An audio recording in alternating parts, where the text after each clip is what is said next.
Ladies and gentlemen, welcome to the Above the Bar podcast. For each week, we belly up to the bar with a new guest, find out what they do, who they are, and what makes them great.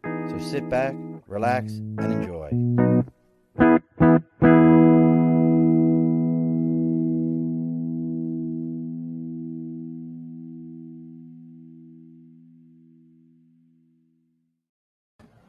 Alrighty, folks, welcome back to the Above the Bar podcast. It's your host, Sean. We are here tonight. We have bellied up. I don't know if I should be. I don't know if I can drink tonight. I don't know if I can drink tonight because the reasoning behind if I couldn't drink tonight is because we're talking about hot rods and cars, and you shouldn't drink and drive. It's not a positive thing to do. So I don't know if I can drink tonight. But we've got a man who said he's willing to zip around. He's going to take care of me. He's going to zip in, zip out, and zip over here and grab everything that we need and take care of. He might even be our DD for us. Joining us from parts unknown. It's Florida. It's hot as shit. It's like, I don't even know how you can build a car down there with the salt air and everything else. Like, you're supposed to only do Arizona. Wasn't the best decision. It's not the best. But joining us from all the way from Florida, and I won't call him Simon. What was I calling you yesterday? Simons? Simmons. It's Simons. It's Simons, but I was calling you Simmons, but it's Simons. But joining us from Street Metal Concept, it's Zip Simmons. How you doing? What's up, brother? Good to see you. How are things in the tropical rainforest that is Florida? Very hot for sure. This is like kind of the part of the year that you curse yourself for living here.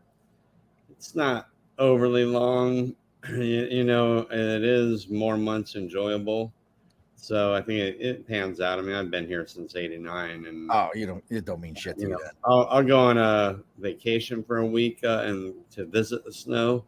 You know, I grew up in the snow and loved it in Massachusetts, and moved down here and then was bummed that we didn't have it. But, you know, my parents moved because they were sick of it. And, you know, so it explains everything, Zip. So you're a masshole at heart. Yeah, absolutely. Yeah, masshole. I mean, the car thing makes even more sense. You're a masshole at heart. You want to go fast and just cut people off. It makes sense to me now. Yeah, absolutely. All right, folks. Well, let's go ahead and knock down a little bit of house cleaning before we get into it. We're talking hot rods and whether it's worth it to build a hot rod. And hot rod season is here. We're getting ready here in a couple weeks. Meet up some friends from camp. We're going up to Saratoga for Saratoga Nationals are coming up.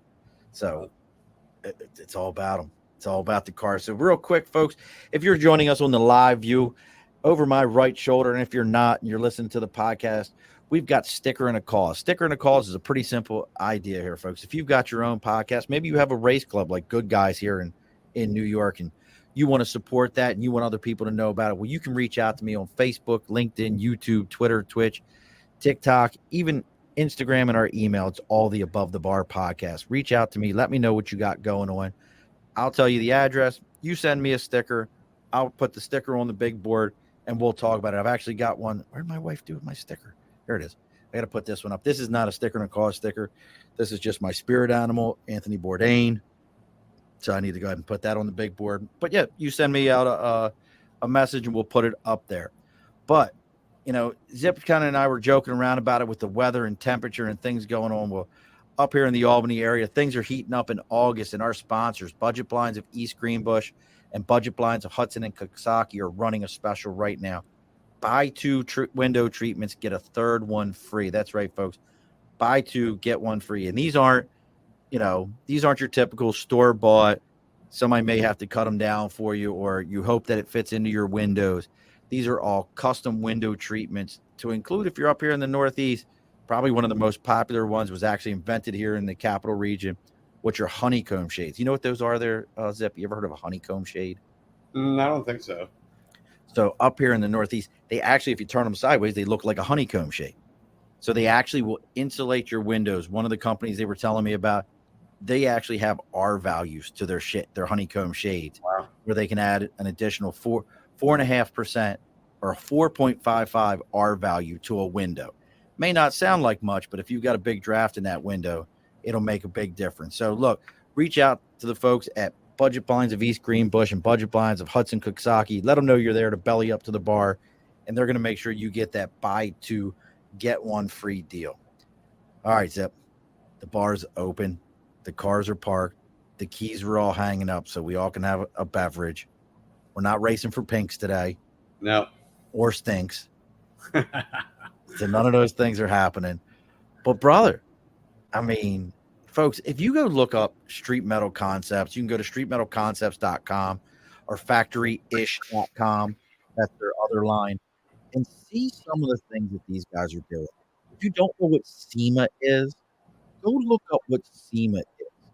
Um, these guys have been at SEMA. You were at SEMA your first year, wasn't it? Yep. Yep.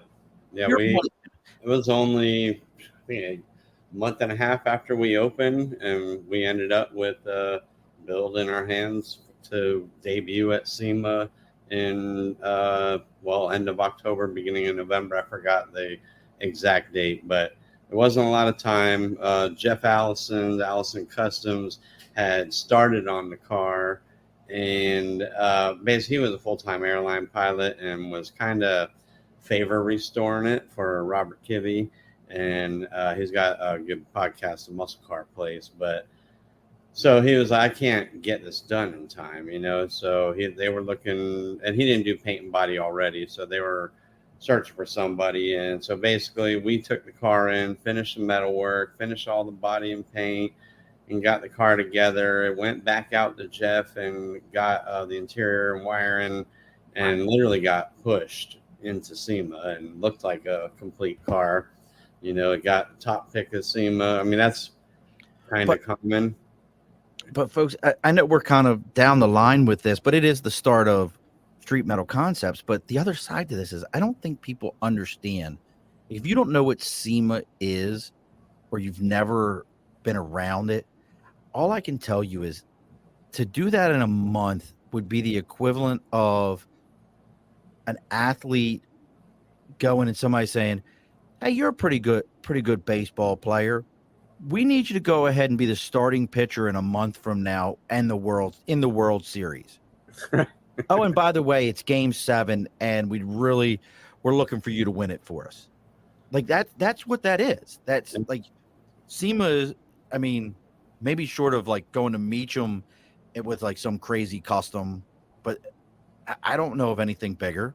Pebble Beach. It's definitely become a platform for builders to display what they do and really make names for themselves. You know, it's really just a trade show, you know, and the intent of it was for people that produce parts to bring them there, and people that sell parts to see what's new and available, and then okay, now they can add some stuff to the lines that they sell, and they would use custom cars to highlight these parts, you know. But then people started bringing in some really crazy builds, and then it became a competition, and everybody's trying to outdo each other, and you know, it's fun.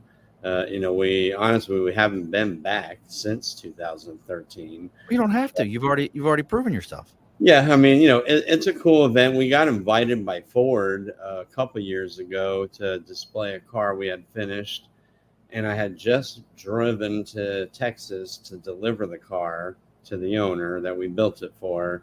Just got home, and I get an email from Ford, and they want us to bring the car out and see it in their booth. And you know, cool. That's a neat opportunity. Oh, I'm in Ford's booth. I'm a cool dude now. But that's about all you get out of it. You know, right. I was like, are you paying for me to take another 2 weeks off from work and drive back out to Texas and pick this up and then bring it up to Las Vegas and babysit? Yeah, they weren't trying to hear all that. Right. And they're like, no, you should be honored. I was like, well, I'm honored you asked. I'll take my honor there. But, you know, let's kind of roll this back even further, though. You know, I know I was joking about it on our pre-show on TikTok. My dad, growing up as a kid, had a 68 Camaro with a 302 fire engine red with the black top, fish gills in the back. And it was a 302, which a lot of people don't know. Chevy had a 302 that was ported, polished, and blueprinted and ran like a scalded dog. And so we had that. We had a 48 Packard as a kid. I've owned an 80 T-top with a 400 big block in it. And my wife has a 66 Thunderbird. We love cars around here. But I'm going to ask you something, Zip. because I don't know if she's watching or if she's listening. I'll know here in a minute because she'll come down the steps and give me a dirty look. If I tell you what my address is, will you come get a car off my property and make it disappear? Depends if you're paying. I don't care.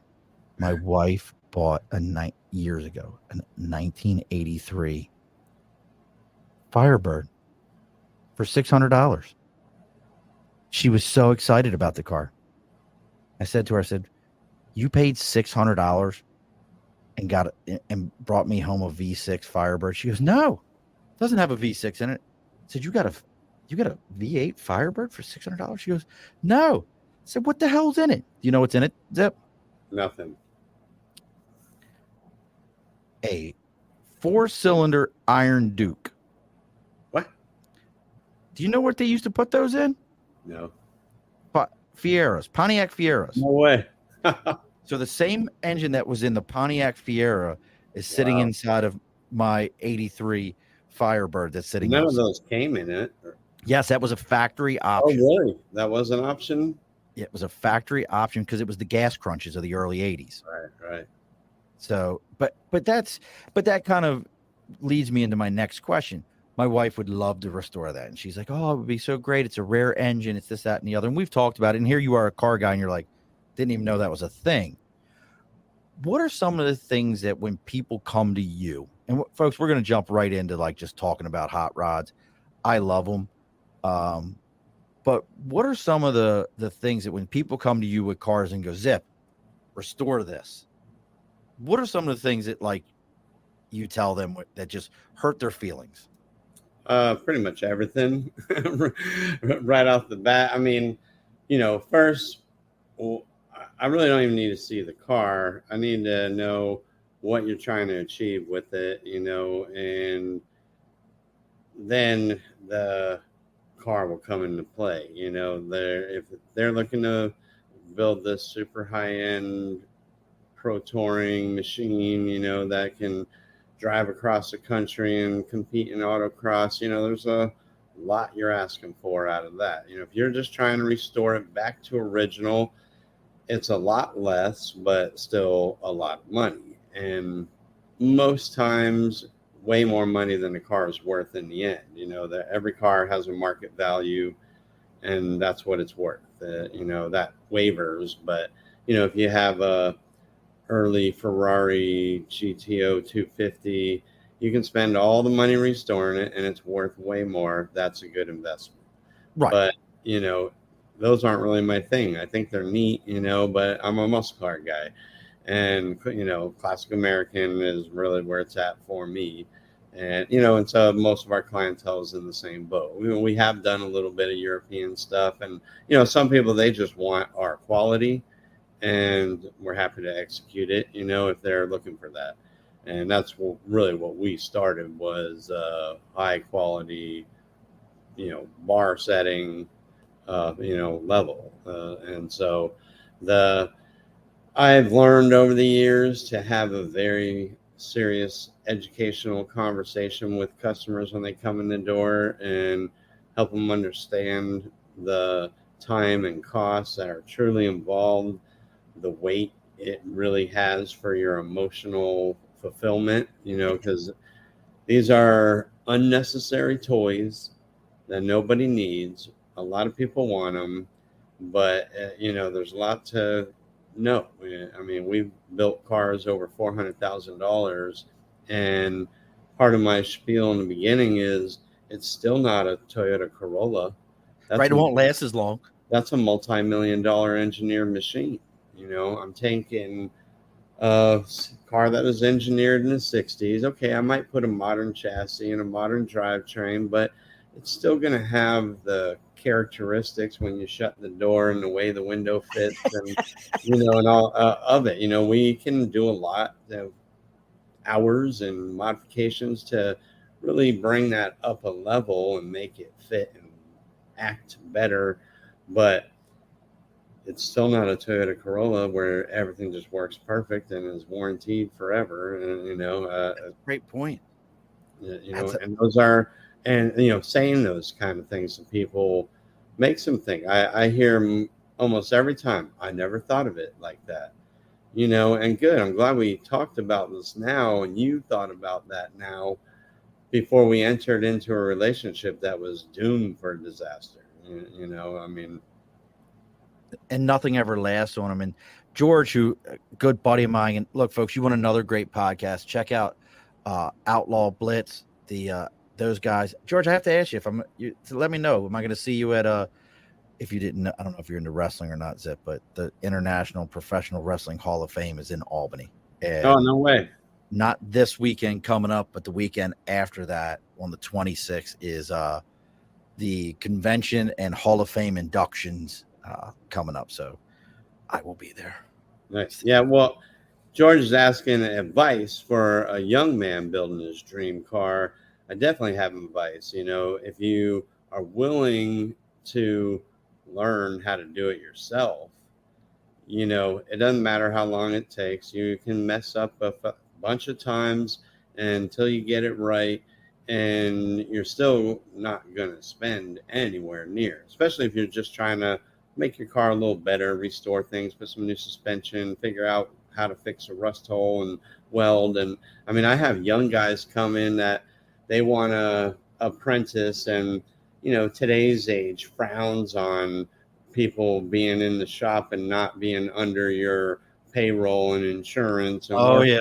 up. And I'm like, what happened to the way it worked? You bring in a young guy who's eager to learn and let him watch, and then start letting them touch, and then start letting them do, and until he becomes a highly trained professional.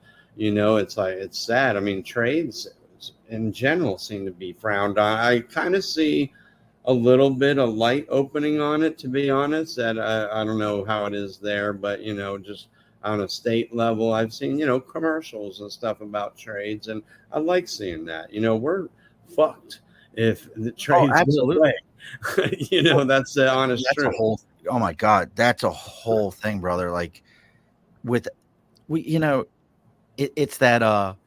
Remember, it's the guy who lives in the $1 million house calls the guy to pull the shit out of his toilet. Right. And what he doesn't realize is the guy who goes and pulls the shit out of his $1 million house lives in a $2 million house because he goes and sees all the millionaires and Right. takes out of their pocket. It's an absolute fact. And I think you've got a great point for George.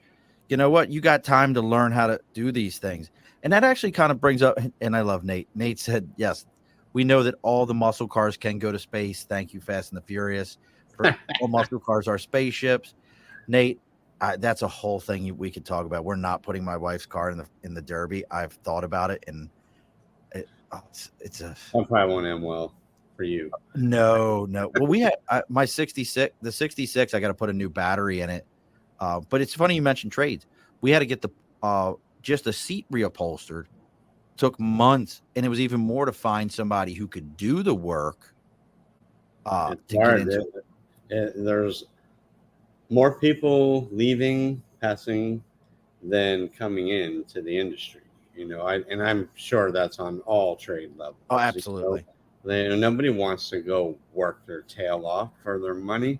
They want to figure out how to get money easy. Can I be a YouTuber like Mr. Beast, and Right. you guys just throw money at me so I can go throw it at other people? Yeah. Well, no, I had a really good paying job before I opened my business. look, I just had that conversation with somebody where the guy went from a nice 6-figure job and opened his own business, and he said his kids were like, well, can't you help me out with this? He's like, I don't make that kind of money. Well, why'd you leave your job? Well, for these reasons. Well, that was stupid. Okay. So Yeah, I mean, I wonder if my son's 12. I wonder if he'll ask me that, because I mean, I left my job because of my son. Mhm. I was working a 6-figure job, and after my wife Brittany and I had our son Lane, the meaning of life changed. I was building hot 100%. rods in my garage for me, and I was like, we decided to move because where I was from Orlando, and when I met her, she was from down south, and so I moved down there. Then after we had our son, none of our friends had kids, and my old friends from Orlando did have kids. We come up to visit for a weekend. We're like, wow, I really like that lifestyle, hanging out with other dads and moms and their kids are playing and we're barbecuing, and it was a nice weekend. So we decided to move, so we liquidated, sold the house, and that was where I was. Initially we wanted to move. I was going to change jobs. I could get the same job in Orlando. And what kind of work were you doing, if you don't mind me I asking? was doing collision, auto Okay. collision. It was still a trade, but it was, and that's where, don't get me wrong, like you can just go to school for auto collision and go work at a body shop and you can make $150,000 a year painting cars, and All day that's long. normal now in a production collision shop. That's where the money's at, earning wise. For me, it wasn't fulfilling though. It was fun. I did for 7 years, I think, cool cars and nice vacations and big house and all this stuff, and I don't know, wore out. I have my son and I'm building these cars in my garage, and I'm like, there's just something eating at me that I was like, when we moved, I was like, if I don't do this now, I never will, because I'll move up there, I'll get another job, I'll buy another house, I'll buy another cool car. My wife traded in her Audi Q7 on a Hyundai Santa Fe. Wow. Thank you, Brittany. I appreciate that. That's And awesome, dude. That's somebody who saw your dream and said, let's make this shit happen. Yeah, and we sold everything. We rented a townhouse, and basically I was using the money from that was liquid from liquidating everything to pay my bills, while my art dream business was making nothing. And immediately I got involved in a project that didn't pay well at all, but there was exposure available there. My business partner Don and Danino, we were in high school together in Citrus County, with Chris, and Snuff Daddy. yeah, You at Snuff Daddy. and so we just went for it, and that's what we wanted to try to do, and we're still doing it. And we're expanding right now into another bigger facility, and Wow. we're still not making tons of money, and I don't care. You're happy and you're paying the bills. It's fulfilling. Now, but you just brought up something that I wanted to ask you about. So I think when a lot of us are thinking about restoring the bodies of our cars, this happened to me, and you just kind of had a light bulb moment here.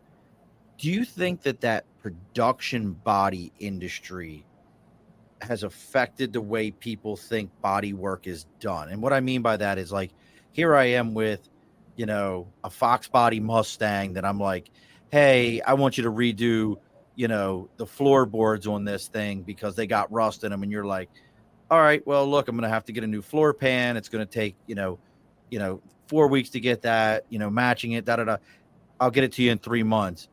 And people are like, well, fuck that, man. Why can't you just get it done next week? Do you think that production mindset has affected that, how we see that work? I've seen plenty of that, and it's taken me a while to learn a bit.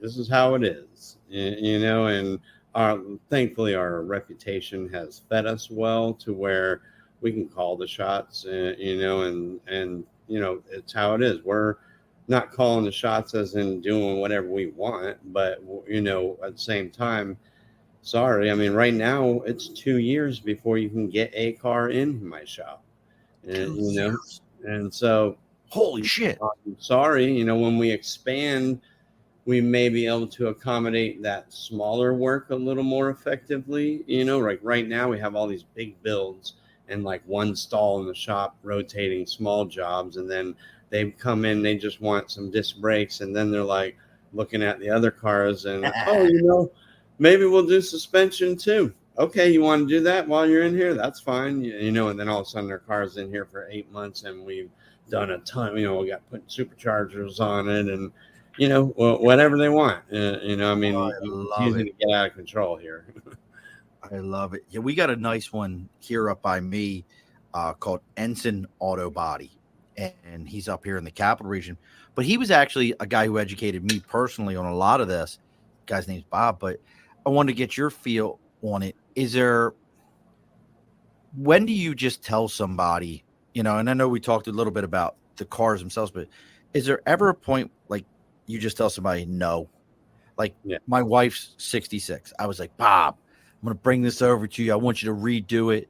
He looked at it. He goes, dude, it's going to cost you right about $50,000 for me to get this car to look like you want it to look when it rolled off the floor. And it's not worth 12 when it's done. Right. And Yeah. I'm like, really? He's like, go drive it and enjoy it. Do you ever just tell people that, like, please go enjoy it?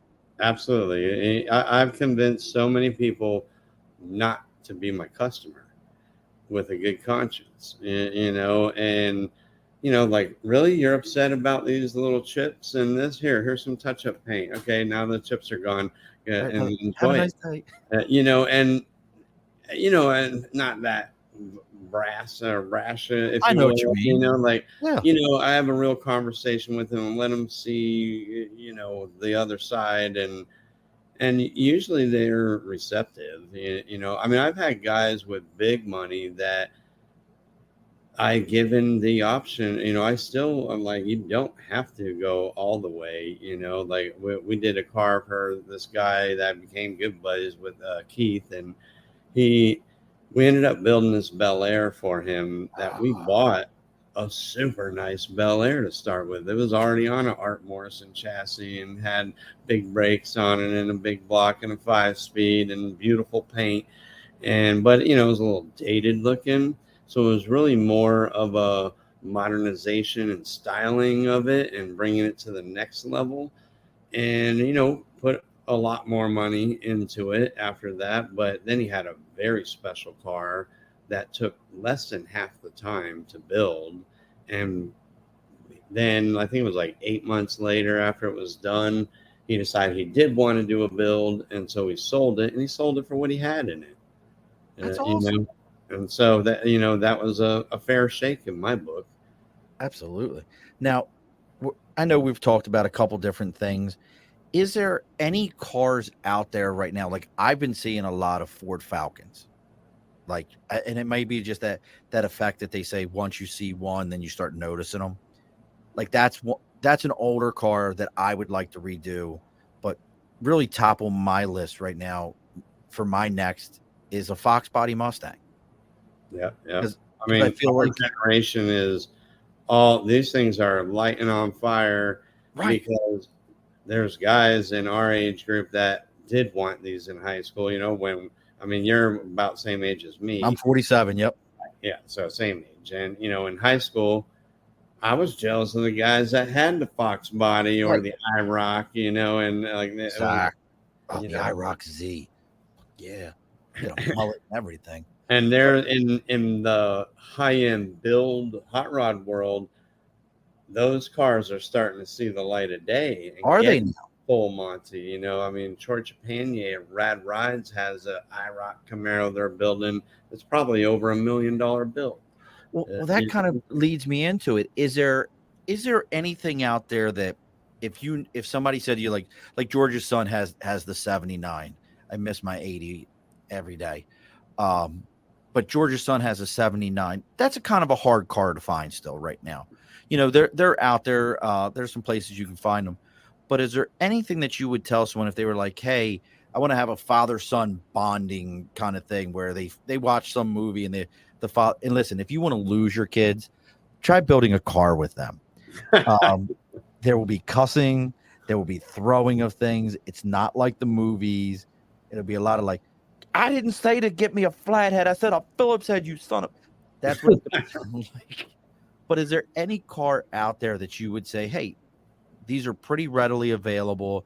You can find them. They might be beat up, but it's a good, if you want to get into like a hot rod, look cool car that you could still find. It's really hard to say.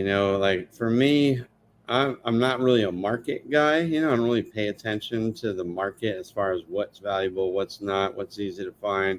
It's really, my suggestion is browse Facebook Marketplace in your local area, and if something looks cool and is in an attractive budget range, then go check it out. If for nothing else than the experience to go check out a car. If you don't really know what you're looking at and don't know what you're getting into, probably not a bad idea to hire somebody to come with you and inspect that car. I've had people send me around the country to inspect cars, Oh, that really? they're going to buy a car, that's 20 states away and is $80,000. And they're sending it to me like they're just going to go ahead and buy it. I'm like, well, don't you want to look at it? And it's a good idea, because I've had customers send me to places and I called them, I looked at pictures, and it was just falsely advertised, and then it gets a thumbs down. I get back on the plane and come home. So it wasn't a Toyota Corolla? What's that? It wasn't a Toyota Corolla No, they sent you to go look at? No, there are quite a few of those. I mean, they all look good in pictures. There's usually a certain level that you can just snoop out and be like, okay, this isn't even worth bothering, Yeah, why entertaining. spend the time on it? Well, there's some, and that enjoy it and want a certain car. I mean, a customer of mine, he bought a Bronco for his wife for What their year? anniversary. I think it was a 76. Okay. First gen. First gen. Okay. And he originally sent me one, and it was scary looking. And he had actually had an inspector look at it, and he sent me the inspection report, and the inspector was terrible. And like that could have gone wrong. Buddy, it was his neighbor. My neighbor will inspect it. Don't worry.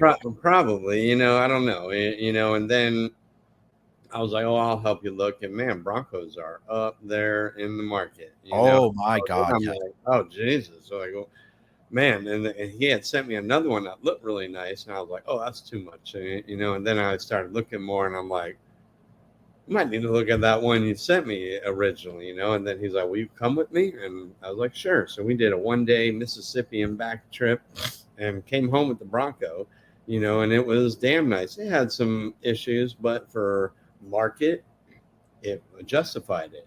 You can fix the things that are wrong with it and still be in a good spot, and get a pretty awesome vehicle. I had a 96 Bronco XL. Love that thing. Yeah, that was the OJ Bronco. Yeah, that's the OJ Bronco. If you own a Bronco too, or you're telling me, or you own one of these new Broncos, they suck. I'm sorry. The new Broncos are ugly. They're not what they're not what the American public wanted for. They're not any interesting thing about it. We wanted you to bring back the big Bronco. We wanted the 2-door sporty, I can take the back cap off of it. What I did not want is this impotent looking thing that I'm like, because if you're a Jeep person, you're going to hate me in a minute. Jeeps are the most feminine SUV on the planet. I promise you. I want you to look for something, Sip. I promise you, next time you see a Jeep, it's a woman driving it. A Wrangler. My brother and his whole family is big into Jeeps, and Wranglers. Every time I turn around, it's a woman driving it. They are the worst. And the second loudest car I've ever been in. The loudest was a Subaru WRX STI. Oh, yeah. Like, even with stock, it was loud. But so now you were talking about traveling all over the place, and I don't know if you got an answer for this, but is there any, and we joked about it at the beginning, like Florida is salt air. I'll be honest with you. If somebody told me, hey, I found this amazing car in Florida, why don't you come look at it? I would probably be apprehensive. I really would be, because of so much salt content and salt in the air. Is there any place, though, that you would say to folks, or does this even exist anymore, where you would say, hey, if you're going to go look for classic cars or ones that are going to have less rust or you might be able to deal with, where you would say, hey, start here. This is where we're finding them right now, or people are bringing to you from these places? I mean, like Arizona, that western dry climate areas are usually real good metal preservative areas. I've got some unusually nice cars out of the Midwest, like Missouri, and and they have heavy winters and stuff. But I don't know, like I've got some really great. We did a long time ago. I was working at a restoration shop, and we did a tow truck for MGM Studios, and it was just a display truck for the theme park, and they brought it. They already had one, and this thing was rotten. So we needed to source a new truck body, and it had like a fake boom on it that was just a lot of iron welded together, but that looked like a tow truck boom. And we got this 53 Chevy grain truck. Start, ran, drove, everything. It was like $5,500, I think. And when we were doing the body, the doors on this thing, I stripped, primed, blocked, and painted. Not a lick of body filler or anything. Wow, nothing. Perfect. And there's a little bit of wrinkles on the fenders and stuff like that to fix. But and at the end, it was kind of sad because it was Disney owned. Like they're there every week, and they want paint samples, and they want to check how much weight can be handled by the rear view mirror. They got a lot of insurance codes to follow. And then right before they pick it up, they told us, make sure there's no gas, no oil, fill the engine with water, fill the gas tank with water, and make sure this is immobilized. And that you can't open the doors from the outside. So we had like a hidden cable to open the hood, and then a cable inside the engine bay to open the door so they could actually sit in it and move it to where they needed to. Wow, We had to meet all these standards. It was sad. Like, oh, we just killed the truck. wow, that's crazy. Now you also just touched on another thing. If somebody's going out there to look, and obviously you're a professional, you're the guy that's going to look at it and go, I see a wave there, that's orange peel, oh, you've got drips. If you don't know what any of that is, folks, I did learn how to do some body work. I'm not good at it, I hate painting, but I know the terms. But what are some of the things, like body wise? Obviously I think most of us, if I go and I sit down in the seat and the damn thing don't crank over, or I've got a puddle of oil underneath of it, I know there's a problem there. If it smells like mouse piss, guess what? There's a mouse that's been living in it. But what are some of the things from a body wise that maybe the average person doesn't know? You mentioned body filler, Bondo. What are some of the things to be able to tell, or how can you tell if those things are there? Well, I mean, it's a misconception if it has it on it at all that it's a problem. Our show cars, we skim coat them head to toe, every square inch of it, block it out until you're back to the metal, and the little minor waves have a little bit of filler to make it perfectly straight. It's a great product, the good ones that are out there, and used properly, keyword, are nothing wrong with. I'm looking for, if I'm looking at nice cars for customers, that they're buying, and as I'm spending the money on a car that's already nice because I don't want to go through the paint process. I like to know how old, when it got painted, because the older it had been done and how it looks now is a big proof of its ability to last. The televised auctions really exploded, I don't know, I love 15 years ago, maybe even less. And it drove a lot of garbage into the market because people saw, oh my God, look at that car. It sold for $80,000. I can't believe that. I can do it for 30. And then, and people would, and meanwhile, that car that sold for 80 cost 150 to build, and so they're cutting every corner using the lowest of the cheap products. Oh, there's a rust hole, fill it up and splack it down, and when it's just freshly done, why'd you just finish restoring your car and now you want to sell it? Right. You're not even going to enjoy it. That's a alarm right from the get-go, and so, there's a lot to look for. If you got look at the edge of your door, the inside of your fender lips, and stuff like that. You got Bondo hanging off the edges. Usually, a car that's sloppily done will have plenty of evidence all over it that shows you that it wasn't done well, and the abuse of materials. That's a good way to put it, because all the materials are good to use in the right form. But looking for those kind of things, you can see images of stuff in the paint. I mean, if it's a super high end car that is asking a super high end price, now we're looking down the side of it and seeing how straight it is and how well the gaps line up, and that's getting really technical. But if they're demanding a lot of money for it, they Right. expect to get a high quality vehicle. And so there's a lot of different levels. Or if you want me to hunt a donor car for a restaurant, my dream is a '69 Camaro, and and I want you to find, but I want to build it. Okay, well, I want to start with a good car.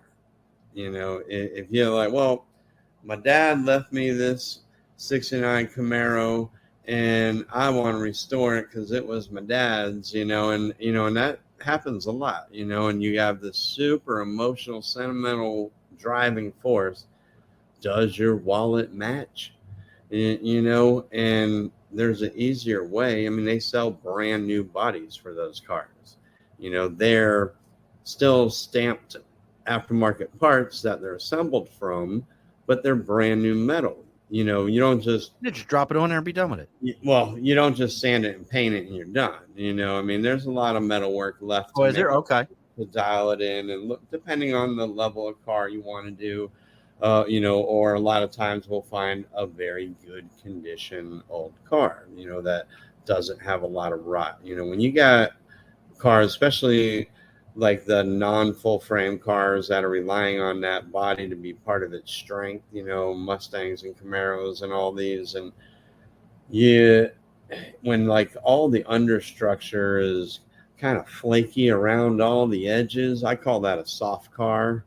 And if you just clean that up and make it look better, and then bolt it all together and put a higher horsepower motor and stickier tires and performance suspension, and the whole car is like cracking and breaking, you can't build a car out of that. And so, I mean, there are so many different ways, though, to go about it, depending on budget. I mean, you can have $30,000 and have a very nice classic car, super Absolutely. nice.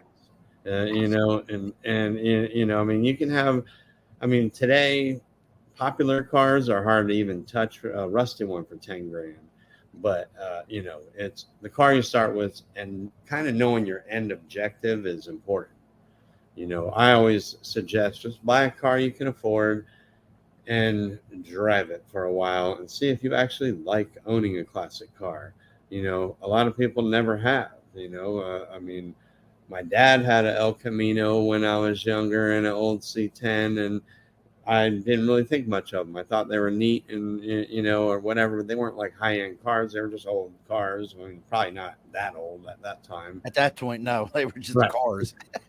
But it was just you can drive. But a lot of people, okay, I got my mom's old Nissan Altima, and for my first car, and that's a pretty nice car, as Yeah, they far were as good cars. technology and engineering and a well put together machine. Then you're like, oh, I mean, I had a customer, he bought his son 71 Camaro for his 16th birthday.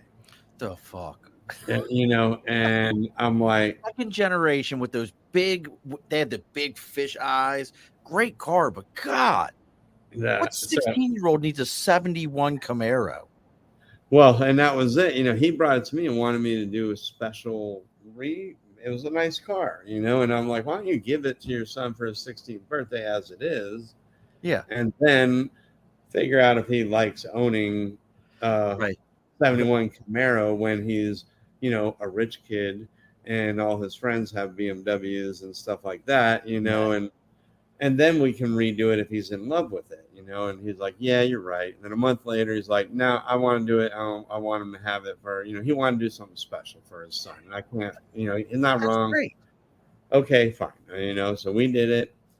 and we did a really cool paint job on the car, and and some updates and this and that. It wasn't a full build, but and then his son was blown away when he got it, and then he's like, "Dad, I gotta pump the gas pedal twice just to get this thing to start." So, But he wasn't cut out for it. right, it's a different and so world. he's like, "I want a Tahoe." And hey, that's some people are. Not everybody's a car person. The car people is a very small percentage of this world in actuality. Like not everybody is. Less people are not, or less people are than not. Your dad wanted a Camaro growing up, is what that was, and we're getting close to closing the bar up here in a little bit. But I'm going to put you on the spot for a minute there, Zip. I'm going to put you in the spot. All right. Is there a car? Person comes in, and I'm not saying from a business standpoint, like, hey, I'll take the loss on this, but somebody brought into you and said, hey, I want to restore this car, where regardless, you would be like, yeah, we're going to restore this. Like the first thing that comes to me is like a Yanko, anything that fell under that Yanko tag, to me is exactly, if I just love the story of the Yanko. But is there anything like that? If somebody came into you, regardless of how much work it was going to need, you would be like, yeah, we're going to restore this. I mean, that kind of happens a lot. But really, when someone brings something unique, like for me, this is a way to do what I love for a living and really get to exercise skills and the ability to manage a team of talented artists that are all crazy characters in themselves. And I mean, we're building a Hot Wheels replica. Actually, Tell me about that. That right there. Now that's which one is it? It's the Frankenstein, right? Eric Steen rod. Right. And I mean, honestly, this is probably the coolest build we've ever been involved in. I mean, it's just insane. And I mean, and this is not just built to look like it. It's built to function as a vehicle. He can go out with his wife and son and daughter, and go to dinner, or do burnouts around the parking lot, or hook up his gooseneck trailer and tow another hot rod on the back. And we're planning on driving this thing to SEMA. Yeah. And hopefully we get there and without too much. I got tiger blood, man. Oh, that's you heard that one, right? I got tiger blood, man. I got tiger blood, man. Brother, so, but is there one for you though? I'm gonna ask it again. Is there one though for you, Zip? You want this to come in the door tomorrow? Like this thing comes in the door tomorrow. You haven't seen one, you've heard about them, and you're like, yeah, this comes in the door tomorrow. I don't care if it's just a steering wheel and a flake of paint. We're doing that. There's, I mean, it's another custom. I was a total Dukes of Hazzard nut growing up. Like. I love that. But I've never seen a generally done the way I wish it was done. I've seen them done where they've modded them and put a bunch of horsepower and put different wheels and different interiors or whatever, but they always are just a regular body shape. Right. And like, I really would like to do more of a Hot Wheels, radical version of a generally. That's one, but really when people bring a cool idea, that's what really floats my boat. I don't have. Everyone always asks, "What car do you want?" And I have no idea. All right, I got one for you. You ready? All right. 1976 Gran Torino, Starsky and Hutch style. Yeah. When I was a kid, there was a neighbor across the street from my grandmother that had one. Oh, nice. So, I mean, I feel like that's a car you could find, though. Yeah. Like, I don't think a lot of people are running around like, can I get me a 76 boat? Right. I mean, there's some of that stuff's seeing its day, especially like with Bring a Trailer and things like that. I mean, that's a whole other topic there. Like people just go nuts on that place, and and drive the prices up of stuff. Oh yeah. But I feel like that's one that you could do, because it's almost to me like there's a group of cars in the 70s that we forgot about. Yeah, Those big boat, two-door coupe boat cars that we skipped right over to the 80 square body. What are those, G bodies? Is that right? right. Like the Grand National and The Grand Monte National, Carlo. Yeah, and everybody's running around with the square bodies. But I feel like there's that whole 70s, like, yeah. I think it's when, I mean, obviously I was born in '76, so I didn't experience it. right, But you usually look over 1978 Lincoln Mark 8 or whatever, a two-door car. I've seen them, $8,000 mint condition, yeah. and I'm like, I could actually afford that. And then I'm like, well, I guess you could put some big wheels and slam it down and make it cool. And but when do I have time to do? I mean, shoot, I got a 29 Durant in the container out back here. What is a Durant? It's William Durant was a partner in Chevrolet in the very beginning, and then split. Yeah, I guess he was. I learned all this after I bought the car. I bought a cowl panel and grill, and then made the rest out of sheet metal because we got back from SEMA and had no work at the shop. And so I was trying to build something to like promote with and then eventually sell. But then we got busy. So it got put off to the side, and it lives in a container. And that's kind of my meter, is either one day it's going to be on the shop floor being built, or I'm going to sweep it out of the container into a garbage can because it'll be totally wasted away. I agree with you, Nate. The Mustang and Gone in 60 Seconds. Eleanor is a super popular car. Here's one, because we're getting close here. The Gone in 60 Seconds Mustang or the Bullet Mustang? Right. Like, which one would you rather have? I'm going to go with Bullet, but I'm a Steve McQueen guy. Right. Like, I mean, Steve McQueen is way cooler than Nicolas Cage. Yeah, for sure on that. And he really actually raced. I'd take the Eleanor just because it is a higher performance car. Yeah, but the like I've seen the Bullet in person. Oh, really? It's an old car. You know what I mean? It sold for like several million at auction here, and it's just an old car though. Don't drive that great. You know what I mean? And then you have a car, these old cars with modern suspension. I mean, when we do our full builds and you drive them, you're like, holy shit, this is awesome. It's a totally different animal at that. Yeah. And I think you bring up a great point. Like, my wife's 66. When you drive it, you can swing that steering wheel 6 inches either way before it actually ever turns. Right. And you're like, if you don't know what you're doing in that car, and the nose is so long on it based on where you're sitting at, you don't know what you're doing swinging that around. It's going to hurt when it hits something. Well, it's going to hurt something, because you ain't going to feel shit. It's nothing, but you're wrapped in steel in that thing. So, any shows or anything coming up anywhere where people can find you? Obviously, we've said it a couple times now. You can definitely go into streetmetalconcepts.com or factoryish.com. All of these guys, if you want to know what Zip's got going on, every social media is going to be at Street Metal Concepts. It's spelled just like it sounds, Street Metal Concepts. You can find them on everywhere. Where you got anything else coming up? Myself and my partner, Kirk Hansen, we started our podcast recently. I think we've done 5 episodes so far. We're doing another one this Friday. We're releasing them on YouTube, and then we started with that, and then we got it actually on a real podcast network, and we're kind of learning the ropes. It's really a automotive culture based podcast, so it's a place we talk about different cars, the business, there's a lot of aspiring guys out there. Like I've learned a lot from stuff I've done wrong, and I'm happy to share those stories and maybe help someone not make so many mistakes. Let me tell you about the shit I broke.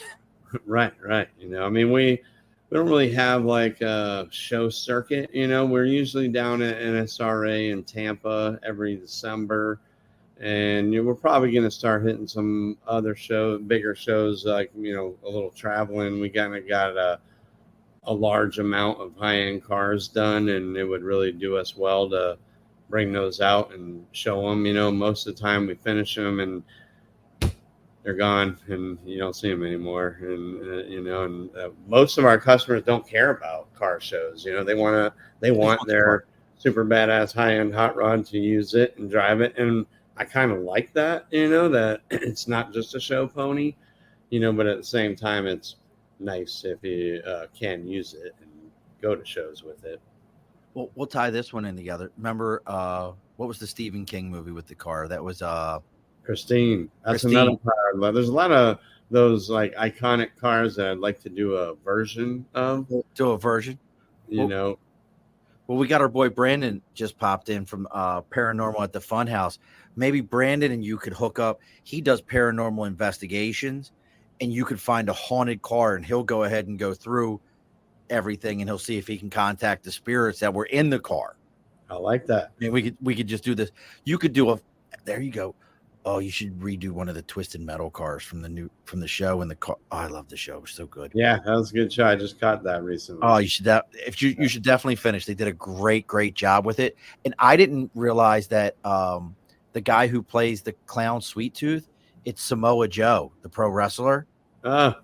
It's Samoa Joe. I was like, well, look at that shit. Because I saw him in an interview. But look, folks, if you're looking for car stuff, you're looking to find out about cars, you have something, or you got a question, check out Zip's podcast. Check out what they've got going on there. Make sure you're going on to streetmetalconcepts.com. You're finding on Facebook and Instagram at Street Metal Concepts, factoryish.com. See what they got happening.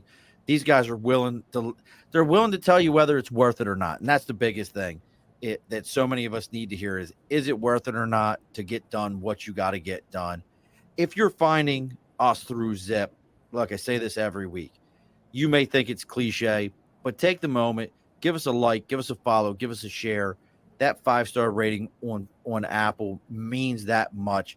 That's how Zip gets found out about, other than amazing car shows and building amazing cars and all these other things that he does. Is so amazing. I mean, fuck it. Don't give Zip nothing. I don't care.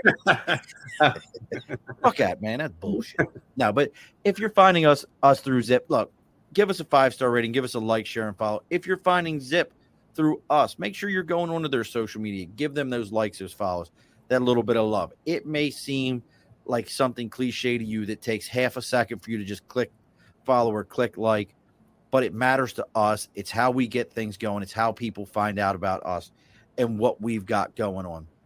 If you're looking to get into cars, this is going to be my big advice. And Zip, chime in with what you're thinking here, but go to your local car show and see what's going on at your local car show.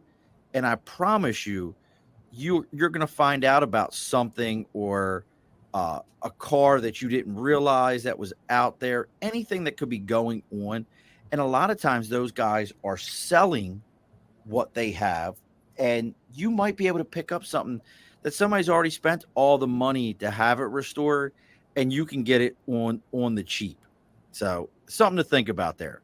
Yeah, I agree with that. I don't know if you guys have a lot of cars and coffee events up there. There's a whole bunch of them around here. I went to this big one last weekend, and it was kind of every age group, every car genre. There's classic imports, modern imports, high-end exotics, classic muscle cars, American muscle, young kids, old people, everything.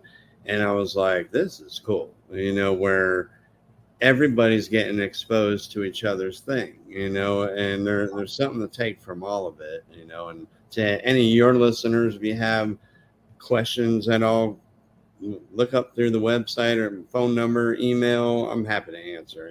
I believe in education to people and trying to avoid the bad mistakes that many make. We all make them.